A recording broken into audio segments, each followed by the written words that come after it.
اللہ الرحمن الرحیم ربی اشرح لی صدری ویسر لی امری واحلل عقدۃ من لسانی یفقہوا قولی۔ طالبات السلام علیکم۔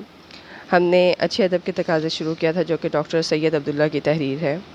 اور ہم نے اس کو یہاں تک پڑھ لیا تھا کہ یہ جو شعر ہے عجب نیست کے اعجاز مسیحا داری، کہ یہ عجب نہیں ہے کہ تجھ میں اعجاز مسیحا داری ہے، عجب است عجب یہ ہے کہ بیمار ترست، بلکہ عجب یہ ہے کہ تیرا بیمار اور زیادہ بیمار ہوتا جا رہا ہے، یعنی کہ تمہارے اندر اس اعجاز مسیحا داری کا کوئی فائدہ نہیں ہے کہ اگر تمہارا بیمار اس سے مستفید ہونے کی بجائے اور زیادہ بیمار پڑ جائے۔ مطلب کیا ہے کہ تمہارا ادب جو ہے اگر وہ کسی کو ریلیکس کرنے کی بجائے، کسی کو سکون مہیا کرنے کی بجائے الٹا اس کے لیے پریشانی کا باعث بنے، تو ایسا ادب تمہارا جو ہے وہ بیکار ہے، بے مقصد ہے۔ اس ادب کی تخلیق جو ہے وہ سوائے دکھ اور پریشانی کے علاوہ اور کچھ نہیں۔ تو یہاں پر وہ یہی کہتے ہیں کہ حقیقت یہ ہے کہ اس قسم کی ادبی سرگرمی نے انسان اور انسانیت کو بڑا ہی دکھ پہنچایا۔ ہم کیا کیا کہ ہر کسی نے اپنے آپ کو سچا خیر خواہ سمجھنے کے لیے یا سچا تخلیق کار ثابت کرنے کے لیے ایک دوسرے سے بڑھ کر جو معاشرے میں جو کجرویاں تھیں، جو معاشرے میں اخلاقیات کا بگاڑ تھا، اس کو بڑھ کر پیش کیا، بجائے اس کے کہ ایک چیز کو نظر انداز کر دیا جائے یا اس کے اچھے پہلوؤں کو سامنے لانے کی کوشش کی جائے۔ اس کے بجائے انہوں نے زمانے کی تلخیوں کو، اس معاشرے کی دشواریوں کو، پریشانیوں کو زیادہ سے زیادہ پیش کرنے کی کوشش کی۔ وہ کہتے ہیں کہ اس نے انسانیت کو دکھ پہنچایا، اسے سکھ پہنچانے کی جو توفیق نہیں ہوئی، اور یہ سبھی نے کیا۔ اس میں ترقی پسند افسانہ نگار بھی شامل تھے، ناول نگار بھی تھے، مجہولیت پسند ڈرامہ نگار بھی تھے۔ مجہولیت پسند یعنی کہ سست ایسے ڈرامہ نگار جن کے ڈراموں میں ڈرامہ نظر نہیں آتا، بلکہ وہ صرف اور صرف جو ہے وہ معاشرے کے بگاڑ دکھانے میں ایک دوسرے سے بڑھ گئے۔ اردو غزل جو تھی، غزل میں اب چونکہ ایسے مضامین کو پیش کرنا تھوڑا مشکل کام ہے، اس لیے وہ کہتے ہیں کہ یہ ان ٹیڑھے پن کی وجہ سے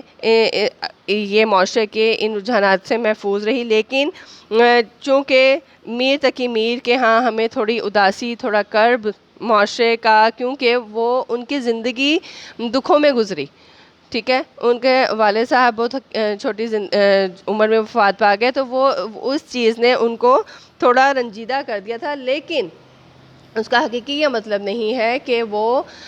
جو ہے وہ معاشرے کے کرب کو بیان کرتے ہیں، بلکہ وہ صرف اپنے اندر کی اداسی کو بیان کرتے ہیں، ٹھیک ہے۔ تو لیکن ان کے جو تقلید کرنے والے تھے، ان کے پیچھے جو چلنے والے تھے،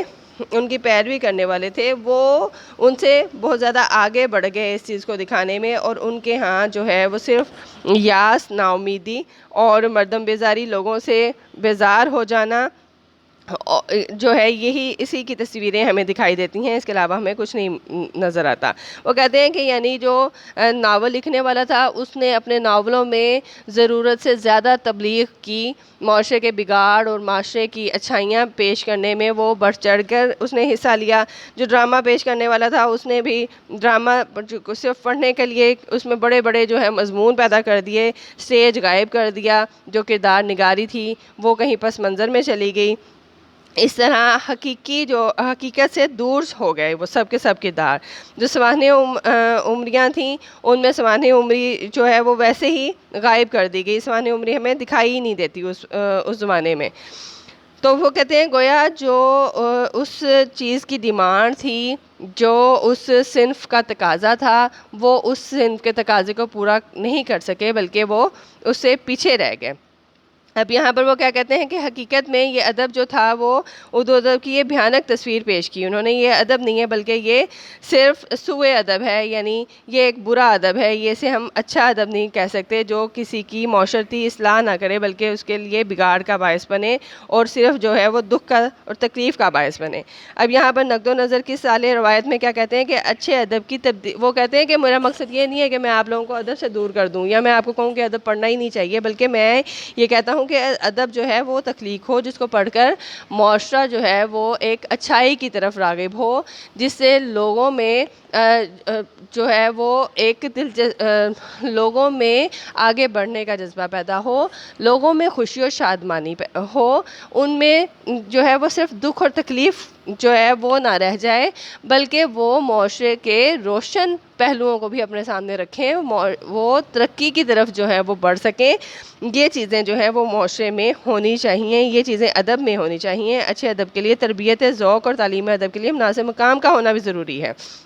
اچھی پبلک اچھے ادب کا محرک بن سکتی ہے اگر پبلک اچھی ہوگی، اگر لوگ اچھے ہوں گے۔ دیکھیں ادب جو ہے وہ معاشرے سے ہی تخلیق پاتا ہے، اگر اچھا معاشرہ ہے تو اس سے اچھا ادب پروان چڑھے گا، اگر معاشرے میں بگاڑ ہے تو اس سے معاشرہ ادب جو ہے وہ بھی برا ہی پروان چڑھے گا۔ تو وہ کہتے ہیں کہ انسان کی مدد انفرادی اجتماعی طور پر ہونی چاہیے، اس کا مقصد انسان کو یقین اطمینان کے راستوں پر چلانا ہو، دکھوں کی تجارت اور غموں کو پے اوپار نہیں کرنا چاہیے، بلکہ